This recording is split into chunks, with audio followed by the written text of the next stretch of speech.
திமுகவை பொறுத்தவரை சொன்னதை செய்யக்கூடிய அரசு என்று அமைச்சர் தாமோ அன்பரசன் பெருமிதம் தெரிவித்துள்ளார். சென்னை ஆலந்தூரில் புதிதாக தொடங்கப்பட்ட ஆலந்தூர் அரசு கலை மற்றும் அறிவியல் கல்லூரியின் துவக்க விழா நிகழ்ச்சி நடைபெற்றது. இந்நிகழ்வில் குறு சிறு மற்றும் நடுத்தர தொழில் நிறுவனங்கள் துறை அமைச்சர் தாமோ அன்பரசன், நாடாளுமன்ற திமுக குழு தலைவர் DR பாலு ஆகியோர் பங்கேற்று குத்துவிளக்கு ஏற்றி வைத்து கல்லூரியின் வகுப்பறைகளை பார்வையிட்டனர். தொடர்ந்து செய்தியாளர்களை சந்தித்த அமைச்சர், ஆலந்தூர் பகுதியில் அரசு கல்லூரி வேண்டும் என்று பொதுமக்கள் வைத்த கோரிக்கையை ஏற்று புதிய கல்லூரி துவங்கப்பட்டுள்ளது என்றும், திமுகவை பொறுத்தவரை சொன்னதை செய்யக்கூடிய அரசு என புகழாரம் சூட்டி பேசினார்.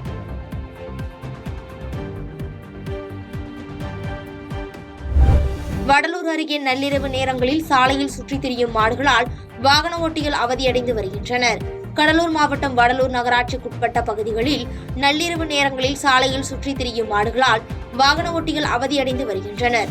தொடர்ந்து இவைகள் சாலையின் நடுவே உள்ள சென்டர் மீடியனில் ஒட்டப்பட்டுள்ள போஸ்டரை உண்பதற்காக சாலையில் சுற்றித் திரிகின்றன.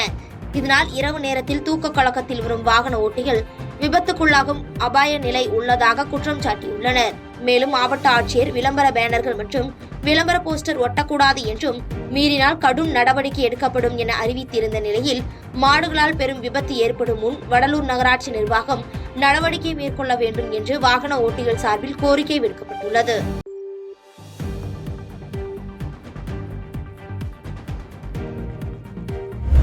ராமக்காப்பேட்டை அருகே தெருக்களில் ஓடும் கழிவு நீரால் குடியிருப்பு வாசிகள் அவதியடைந்து வருகின்றனர். திருப்பத்தூர் மாவட்டம் ராமக்காப்பேட்டை முத்தமிழ் நகர் பகுதியில் பாதாள சாக்கடை பழுதடைந்து கழிவுநீர் தெருக்களில் ஓடுகிறது. இதனால் அப்பகுதி மக்கள் மற்றும் வாகன ஓட்டிகள் அவதிக்குள்ளாகி வருகின்றனர். மேலும் இந்த கழிவுநீர் தெருக்களில் தேங்கி நிற்பதால் அப்பகுதியில் உள்ள மக்களுக்கு பல்வேறு தொற்று நோய்கள் ஏற்படும் அபாய நிலையில் உள்ளதாக அப்பகுதி மக்கள் அச்சம் தெரிவிக்கின்றனர். இது தொடர்பாக அப்பகுதி பொதுமக்கள் கடந்த 3 மாதங்களாக நகராட்சி நிர்வாகத்திற்கு தொடர்ந்து கோரிக்கை வைத்தும் நடவடிக்கை எடுக்கவில்லை என வேதனை தெரிவிக்கும் அப்பகுதி மக்கள் இதுகுறித்து அதிகாரிகள் விரைந்து நடவடிக்கை எடுக்க வேண்டும் என கோரிக்கை விடுத்து செய்தியாளர்களுக்கு பேட்டியளித்துள்ளனர்.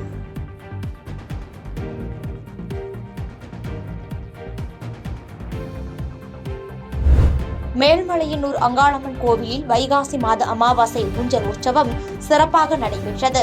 விழுப்புரம் மாவட்டம் மேல்மலையனூர் பகுதியில் அமைந்துள்ள ஸ்ரீ அங்காளம்மன் திருக்கோயிலில் மாதந்தோறும் அமாவாசை தினத்தன்று ஊஞ்சல் உற்சவம் நடைபெறுவது வழக்கம்.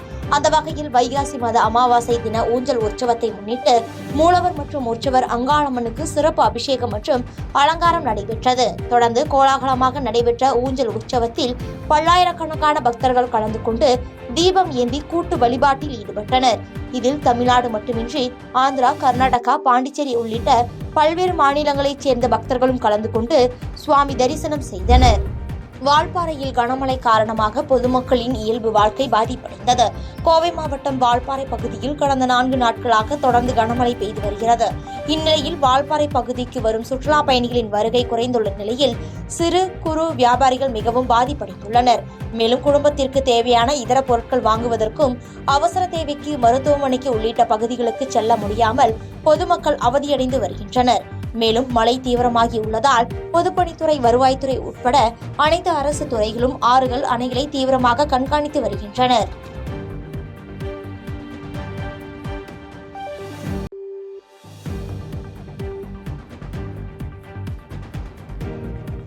செய்திகளை உடனுக்குடன் தெரிந்து கொள்ள கீழ்கண்ட கேபிள் மற்றும் DTH நெட்வொர்க்குகளில் எம்நாடு செய்தி தொலைக்காட்சியை காணுங்கள். பாதகம் செய்பவரை கண்டால் நாம் பயம் கொள்ளலாகாது பாப்பா. மோதி மிதித்துவிடு பாப்பா, அவர் முகத்தில் உமிழ்ந்து விடு பாப்பா. அண்மை செய்திகளை உடனுக்குடன் தெரிந்து கொள்ள இணைந்திருங்கள் எம்நாடு தொலைக்காட்சியுடன்.